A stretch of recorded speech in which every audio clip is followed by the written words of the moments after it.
Programang ito ay rated SPG. Striktong patnubay at gabay ng magulang ang kailangan. Maaaring may masiselang tema, lengguwahe, karahasan, sexual, horror o droga na hindi angkop sa mga bata. Was It a Rejection? By Katie Kuduto, submitted via email. A few years ago, I was getting ready to move from Cleveland, Ohio, south to Columbus. A week before my move, I went out of town with a friend. We stayed for a weekend and drove back the following Monday.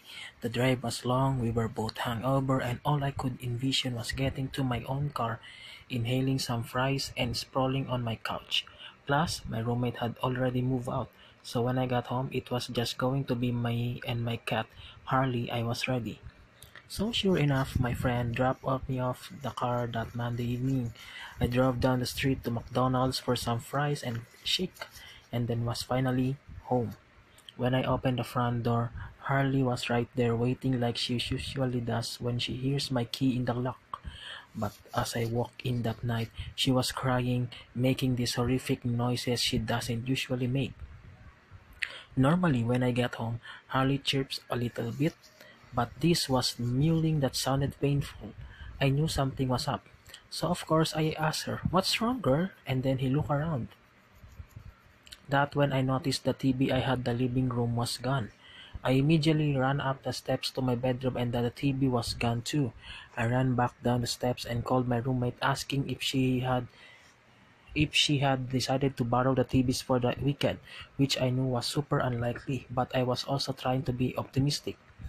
Of course she said no, and then she said she'd come over because obviously someone had broke in. I called another friend who had helped watch Harley while I was gone. He too said that there has been a TV there all weekend but that he hadn't been in the house since Sunday night.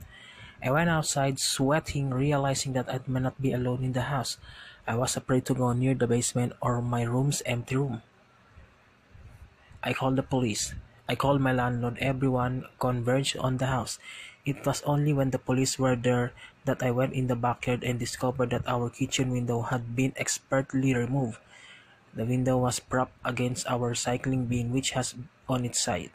The police asked me if I had any idea who would want my TV and some other objects we discovered were missing. Although the TVs were the most glaring items, I couldn't think of anyone. My landlord kept asking if I had any excesses that I had piece off, which I thought was weird, and I insisted that there wasn't even an ex, much less an angry one. He asked at one point, "Not even a dude you rejected at the bar?" To which I asked how a guy I had rejected would know where I live. With all the paperwork filed, the police said that the detective would come by in the morning to fingerprint the window and some areas of the house. They advised me not to stay in the house that night, given that sometimes repeats happen. They also told my landlord not to touch the window itself, but that he could board the window opening with plywood temporarily. The police said everything in the backyard needed to stay exactly as it was. I asked if my landlord wanted me to stay while he boarded the window. He said no, and told me to go stay with my roommate for the night. I slept, but I was unsettled. The next morning, I met the detective at the house. When we got to the backyard, the whole scene had been rearranged. The recycle bin had been removed across the yard. The window was flipped. Items that had been scattered from our kitchen in the backyard were thrown away. I told the detective, who kind of shrugged it off, and then he took fingerprints from the window as well as some furniture in the house. Everything had been either wiped down or touched by someone wearing gloves. He couldn't get any evidence from anything in the house or what was left in the backyard. After he left, I called the police department again. I was concerned that the scene had been rearranged. The police chief ended up on the phone with me. He told me to never be at the house alone. It seemed someone might not be done with me. Since I was moving away, this was easy enough. A friend with a pit bull sat with me the rest of the week while I packed. Harley and I stayed with my old roommate every night. I got a tattoo and had a going away party. I left the house behind. While I was driving to Columbus though, I couldn't stop thinking about the break-in and the fact that someone had come back. It had been so clean, no broken windows, no broken locks or nothing. And then I remembered somehow that just after we moved into the house over a year before, my roommate and I had run into our landlord while we were out. We had said hi and moved on. But then he kept texting me trying to get us to a different bar. We never met up with him again and never saw him out again. He's the only person I rejected who also knew where I live. The Basement Window by Catherine. First off, I love Jezebel's scary stories. I've gotten so many people hooked on it over the years. My story is something that happened to me back when I was a teen. It took some time for me to recount it to friends, like 10 years, because it had scared me so much at the time. I also refused to sleep in my room for about a month afterwards. And needless to say, I now sleep with my curtains firmly shut. I grew up in a remote northeastern town in the province of Quebec. After my parents separated, my mom moved my siblings and I into an older house on a cul-de-sac street. The neighborhood was for the most part a decent place to raise kids and teens. However, the area had experienced issues with the high volume of break-ins in the recent years before we bought the house. The previous owners had installed locking metal braces on the basement windows to prevent potential intruders from entering. Our next door neighbor had placed a huge spotlight on a pole in his backyard that subsequently lit our yard as well. This kind of stuff was foreign to us as my hometown is a place where people rarely lock their homes and cars. These precautions were unusual practice to us and seemed a bit excessive. My mom had a 6-foot wooden fence built around one side of the house that enclosed all the basement windows. This was not done out of the fear of trespassers but rather for the added privacy and to define the borders of the property. I was about 14 at that time at being the oldest kid. This meant I got dibs on the only basement bedroom. I was happy for the privacy, freedom to blast music and access to my own bathroom, but the basement creeped me out with an old-fashioned cellar, loud furnace, spiral staircase, and a floor-to-ceiling wall of mirrors in the TV room. It was dark, the furnace made strange noises at night, and I was far away from where the rest of my family slept. The window in my room was basically a half window because of the surrounding area had been dug out and an aluminum window well installed. I wasn't too keen on the darkness of the creepy basement, so I usually slept with my curtains open. My neighbor's spotlight partly shone into my room, creating a sort of light. My bed directly faced the window, but I felt comfortable not closing my curtains since my window was enclosed by the wooden fence. One night I was in a bed, nodding out, not awake but also not quite asleep yet. For some reason, I opened my eyes and I looked towards my window. I could see something in the area where the window well met the grass. The top half of my window that was unobstructed, I didn't have my glasses on so I couldn't see very well, and the light was shining into the room making it harder to see outside. Initially, I thought it was an object that had blown up in the window like maybe a soccer ball or bag. Groggy and not quite awake still, I sat up in the bed and get a better look. The object started to resemble a face. I leaned my body from the one side of my bed and then to the other, trying to catch a glimpse of a different angle. In doing that, I could finally see the features of a man's face. The face slowly turned and followed my movements as I shifted from side to side in my bed. He was completely expressionless, I just intently looking at me. I froze. There was someone outside laying belly down on the grass and looking up at me from the small exposed top half of the window. After a moment of being frozen, I reacted in one giant leap, hopped out of my bed and ran upstairs. I went to my mom's room and got in her bed, truly freaked out but also confused of what I just seen. She woke up and asked me what I was doing and I told her that I thought I saw a face in my window. She got up and took a look through her bedroom's windows but didn't see anything. She was much more dismissive than alarmed since I didn't know for sure what I'd seen and there was no sign of anyone. Also, it was dark and I didn't have my glasses on, so it was possible that I was mistaken. The next morning, before I decided to go outside the area where my bedroom window was, still unsure of what I'd seen or not seen, The wooden fence surrounding the back of the house had a door, a point of entry to the backyard. My window was the first next to that room. At some point earlier in the year, the handle had broken on the fence door and couldn't fully latch on and stay shut. In order to prevent it from opening and becoming nuisance in the wind, my mom had placed a cinder block up against the door inside of the fence. That morning the cinder block was not blocking the door. It had been moved and the door was unlatched. Thinking back now, I must have been awoken from my not sleep awake state by the dull thud of the cinder block tuffling over in the grass.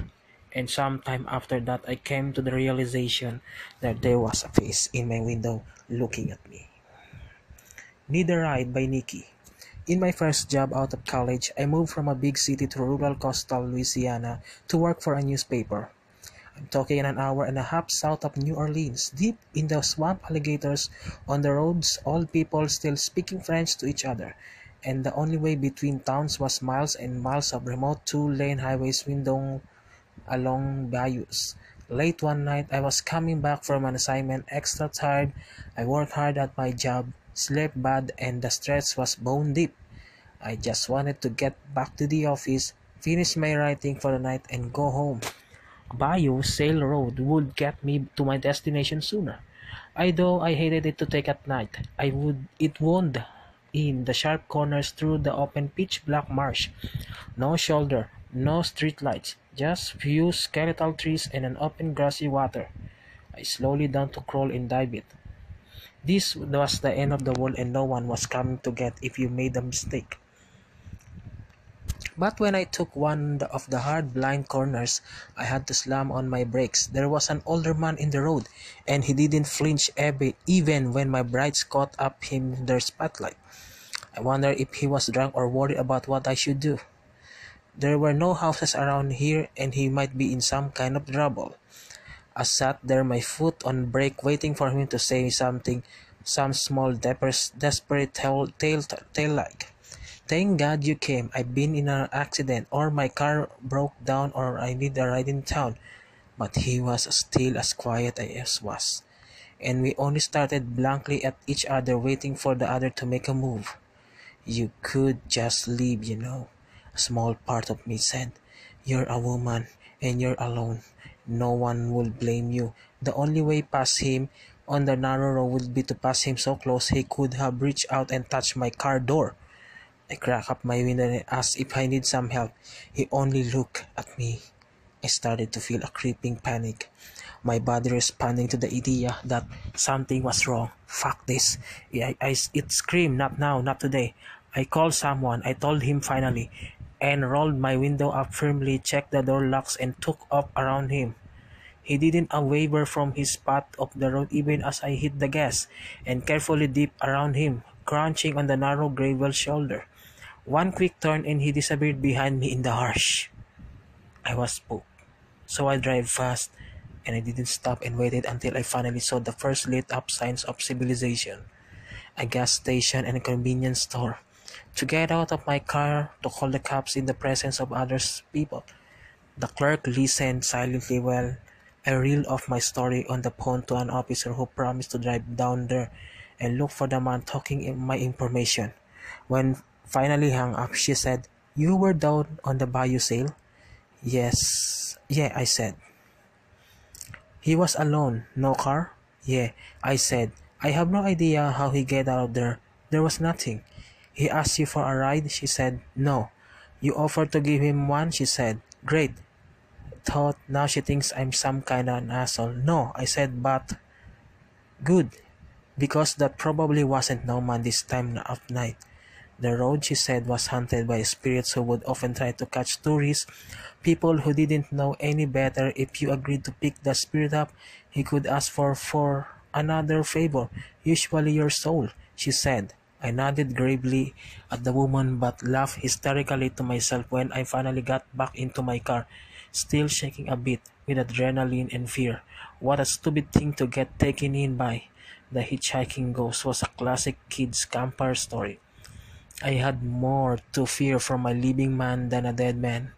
When I still couldn't shake the creeps the next day, I called the cops back to see if they ever picked someone up. Sure, he'd just been some old drunk. They drove the road several times. The cops said there was no one. MOTW by Spacey Casey. When we were kids, my sister and I watched Now and Then with our neighbor's friends. We were four girls between 9 and 13. I was the youngest. Despite my mom's religious upbringing of banning of Ouija boards and anything else that could be considered satanic, the movie exposed us to the concept of a sense. Naturally, we decided needed to have one. We were in a small farm town in central Washington state known for apple orchards that blanketed the hillsides. Behind our house was a field with the knee-high grasses that stretched for about 50 yards, and behind that was an orchard where there were trees shredding the last of their apples. Skip over for imperfection or pest. The orchardists were friendly with us and allowed us to run through the rows of trees, pelting each other with the soft apples that had fallen to the ground. They even made these toys for our dog. Two sticks with an apple on the intersecting into an X shape through a center apple. The orchard provided us the shelter we wanted, both from the wind that warned us the snow would fall soon, and from the prying eyes of our parents. We tucked in behind stacks of empty apple beans and prepared our circle. My sister had done the most research and lined our circles with salt to protect us from the malevolent spirits. She lit the candles in the center and we held hands, forming a circle around them. We closed our eyes and my sister called out for any spirits who may want to communicate with us. I jumped a little when I heard the howling of a coyote in the distance, but I didn't want the older girls to make fun of me, so I stayed seated even as the howling got louder and closer and accompanied by footsteps crouching on the dead grasses in the adjacent field where they hunted. Then I imagined fire on the mountain that towered over my town. I had seen it when I was young. When we first moved to this town that burns every summer when lighting or lazy cigarette disposal catches the dry brush, I couldn't get this image out of my head, though we were surrounded by the crystalline dew of late fall. I felt hot even as the air was frigid. My sister's hand burned in mine, and she lightly whispered, "Fire!" Disturbed by our shared imaginary, I finally asked if we could stop and go back home, but I didn't ask, I yelled. As the crouching footsteps and howling of the coyotes had turned into a cacophonous chorus, I had started crying without realizing, and my sister yelled, "On the count of three, let's break the circle. 1, 2, 3!" screamed my older neighbor, the most skeptical and logical among us. We broke, and instantly silence fell. Without a word, we jumped and ran. I looked back to see that the candles were no longer lit, and some had extinguished at some point when my eyes were closed. We ran through the field silently as we approached our house, closer by tree than our neighbors. To our left, the grass parted in a pace with us. The older neighbor would later blame a snake in the path. Looked too wide to me. We stumbled into the house and made a beeline for my sister's bedroom, avoiding the judgmental eye of our parents. Out of breath, we panted in, silence eyes wide. Eventually, we recounted the experience and all four of us remembered seeing fire. Shortly after, my mom told the neighbors it was time to go home. They insisted their dad come over to walk them back to short distance that they had traversed a million times alone. My mom raised an eyebrow and my sister blamed a scary movie for their terror. That winter, I slept in my sister's room while my parents did a small remodel that had my bedroom in shambles. She had two twin beds with their heads and meeting at the corner of the bedroom that was adjacent to the field.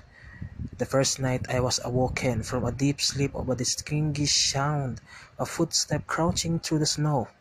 For about 30 minutes they paced the corner back and forth, as I lay paralyzed with fear. This sound returned at least once a week for a month.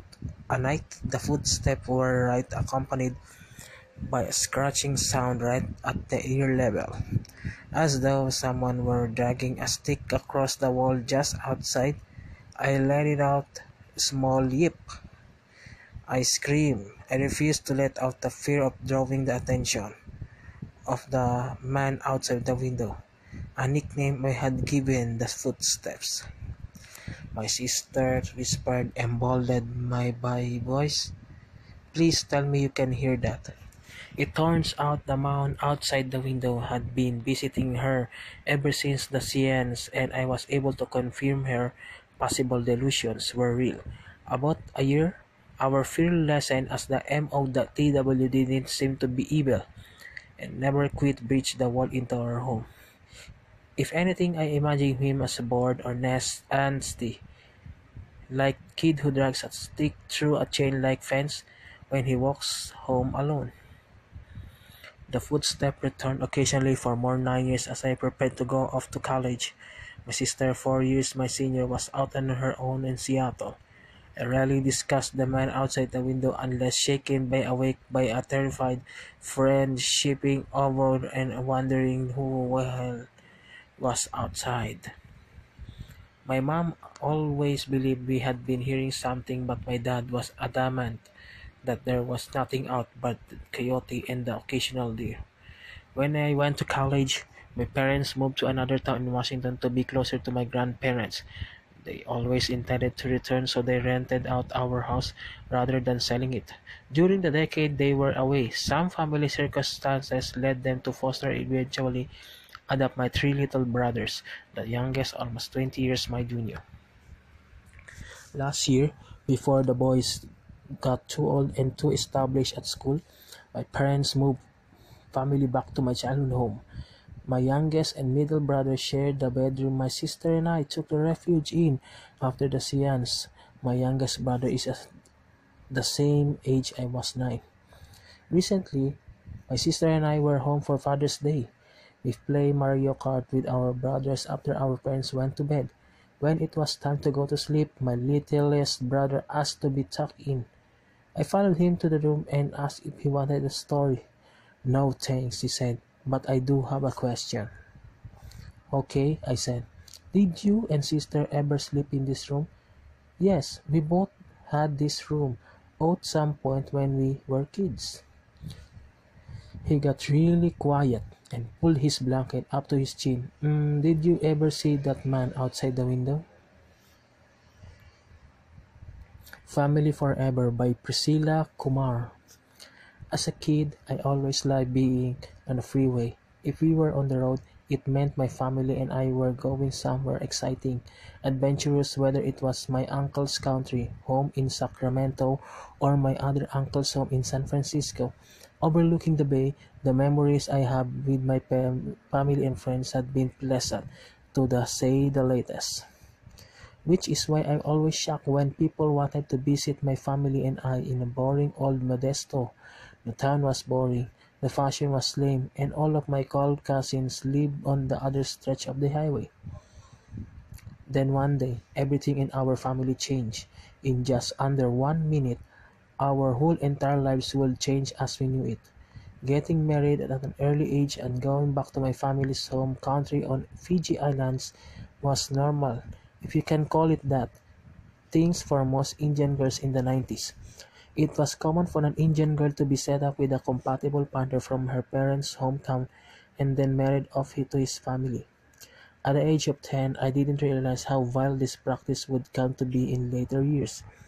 However, back then, it was business as usual. One particular cousin, Sue, had done just that. At the tender age of 17, she agreed to marry a young man around the same age that she had never met before. Her lavish wedding took place in the Fiji Islands, and those family members that had more change in the bank than the rest of us attended the festivities overseas. My family is large in the 300, but when we got the phone call, one blistery night in the winter, I never truly realized how losing 4 family members in one night would impact our family. One of them had just stepped out of the plane from the Fiji Islands and touched American soil that very day. He was to be our brother-in-law. We would never meet him. The accident on 132 Later Saturday night was pure havoc. There were body parts scattered across the perimeter of highway, a famous phenomenon known as her curvy roads and unforgiving blind spots. We'll never know what caused Sue to slam the brakes on her new sports car. Later we'll find she might have been showing off her new husband. I get it, girl, I get it. And slammed into two vehicles, catapulting nearly 3 feet in the air before crashing down in a fiery crash and terminating the lives of 7 people, including herself. My uncle, who answered the phone that night, was the only brave soul who went to identify the body of her sister, her husband, their teenage daughter Sue, and her new husband. He'd never been the same since. Because of several nature of the situation, the face of Sue and her parents had to be resurrected. A request made by Sue's only mother, who demanded that his parents and his sister have open casket proper Indian funeral. Funeral homes never creep me out. As a matter of fact, I can find comfort in sitting next to the dead. It reminds me of how lucky I am. As I sat in the pew, not yet quite ready to approach the three casket baskets that sat woefully in the front of me, I had to mute out my anguished screams of the elders beside me. Indian weddings and funerals go hand in hand. The cries of women are ungodly. Another brave is brave the right word. A family member swung past me holding a video camera. I couldn't believe it. Why they were taping this? To show other family members who couldn't attend? I was later told that the fact that a VHS tape exists still bothers me to this day. I wonder where the lost tape could be. The fourth casket, you ask? The one with Sue's husband body? Well, his family blames Sue for their young son's untimely death, and forbid his body to reside next to her for eternity. His body, after the investigation, was hauled back to the Fiji Islands for a private ceremony. Still to this day they know his name. I couldn't help but to think that my cousin had just gotten married, flew back to the United States on her own, waited for her husband for months to arrive, and when he did, she chose for my family to meet him first.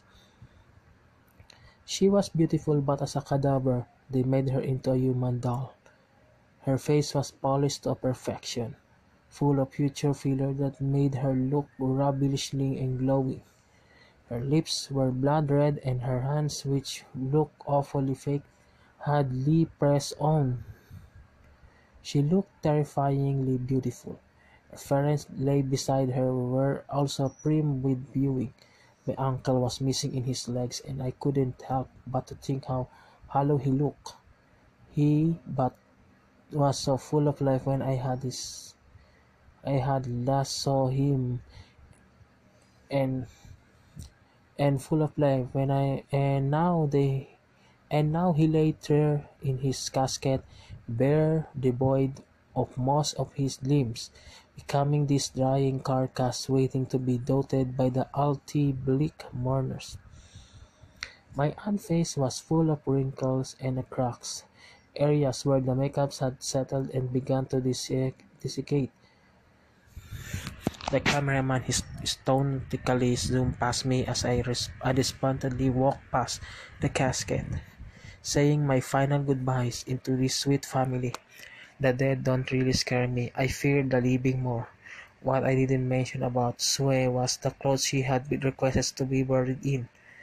Her wedding clothes. If you know anything about Indian weddings, we go a lot. Back then, the clothes were in Sabayasichi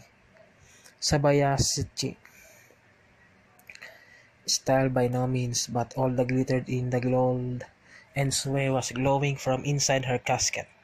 Perhaps it was from all her wedding jewelry that was placed around her face. I miss Sue Indian wedding in Fiji, but no one for the worse. For the last time, I got to see her as an Indian bride. The problem isn't that my family died and went to heaven. The problem, they never left their home. Shortly after the funeral, when the house had settled and the guests began trickling in a little more slower and the nights got darker, the three of them began showing their presence slowly throughout the absent. throughout the house. One day I cornered Sway Brothers more out of morbid curiosity than anything to ask him why there were so many priests being brought into the home lately. He told that the whispers, sounds of people talking, and the footsteps that just didn't stop. He would walk past Sway's room in which the doors would remain closed, and he would hear the bed creaking, doors creaking, and the sound of footsteps descending in the room. When I asked him if it scared him,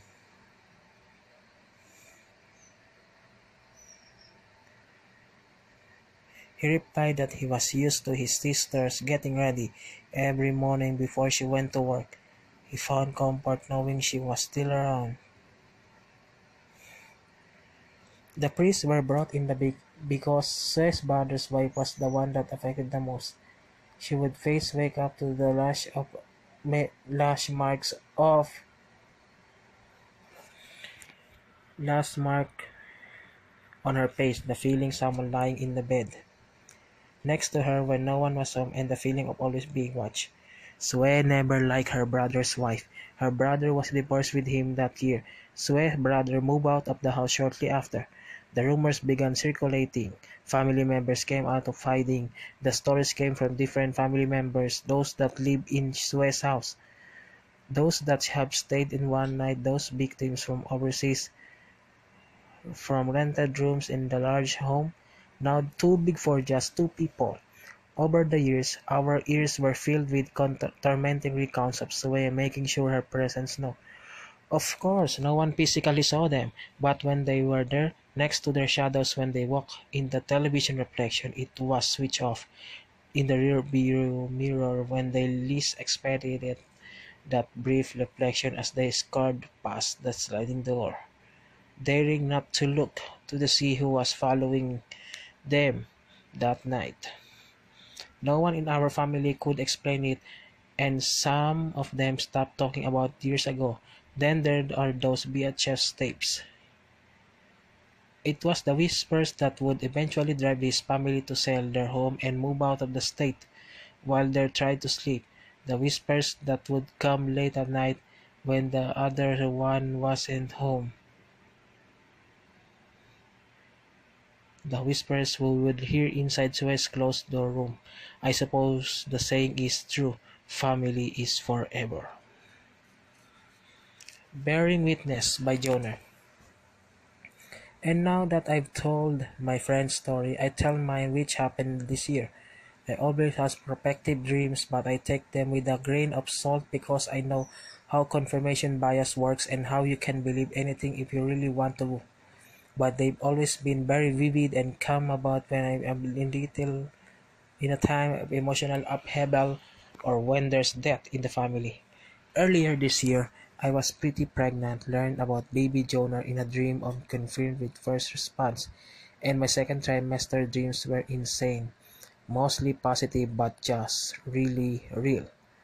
The sad part was dreams were mostly positive, this one that definitely was not. I woke up at the 3 and 1 morning this March feeling terrified. Everything was just wrong. I had dreamed that I was 19 again and living in my mother's house still. That was a difficult year for both of us and we weren't getting along well. My abusive stepfather had made good on his promise to poison everything and everyone in his path if he was outside. My mom was recovering from the divorce and family for daring to get rid of the asshole, and I was still pretty angry about the fact that we were both sad and angry and not dealing with very well. But one thing we did every night without fail is that you will go after criminals. Sorry. We were both sad and angry and not dealing with very well. But one thing we did every night without fail is that I would go up on the steps to her bedroom, the top floor, stand in her doorway and chat with her for a bit about what had happened at work. The same kind of small talk we did were capable of having I did that until I moved out and moved away a year later. In a dream, I was at the top of the stairs, chatting with my mom while she sat in the bed. I felt something coming up out of the darkness behind me. I turned around and I screamed because a figure was slowly coming up the stairs, becoming more apparent the closer it came out of the dark. It was my mother, but she was emaciated gray, wrong, almost like she was rotting. She was only wearing underwear, and her face looked so evil and angry, and it and I knew it wasn't her, but some replication of her that was there to do harm. I backed away from the door and told my mother not to be afraid, but that there was an evil version of her coming up the stairs toward us. My mother nodded and got very serious. Okay, she said. I need you not to look at it or listen to it. Can you do that? She kept repeating her instruction as the creature got closer and closer to me. It smelled bad. It hated me, but it hated me more. I don't know how to describe the overwhelming strength of how bad things was. It was just like straight from hell, like every bad thing ever had been combined to create it. It cornered me in the room and began to speak, and the though its voice made no sound, I knew what it was saying. I repeated again and again to kill my mother that she was worthless, that I hated her, and so I did everyone else, so do her a favor and kill her. It repeated itself so many times, backing me into the wall. Its hands balled into my fists like I was going to punch me. My mother kept calling me, telling me not to look at it, don't listen to it, don't look. I woke up to that dream shaking. I couldn't go back to sleep. I heaved myself out of bed and went downstairs so I wouldn't wake my husband, and I called my mom. It was maybe 3:20 by now, and I told her I was really sorry for waking her up, but that I just had an awful dream. I cried while I would describe the whole things to her. She was quiet for a bit, but then I said, okay, wow, alright. I'm going to tell you something, but if you only are you're okay.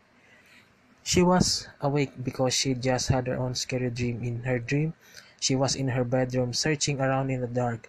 There was a small lamp on somewhere into the room and she got to get it.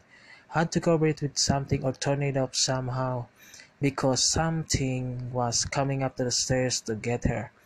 And she knew if she left the lamp on, it would be able to see her in the light. In the dream, she tried to stay calm but was more terrified than she'd ever been. When she woke up, there was what she describes as an attack on her.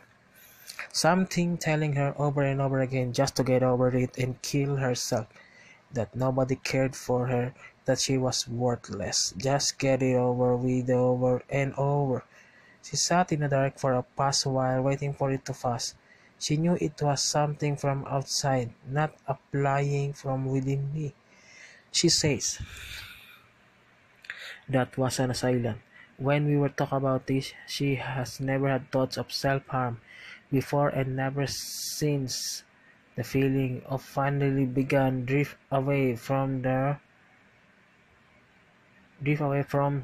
Her phone rang and the sound was on me.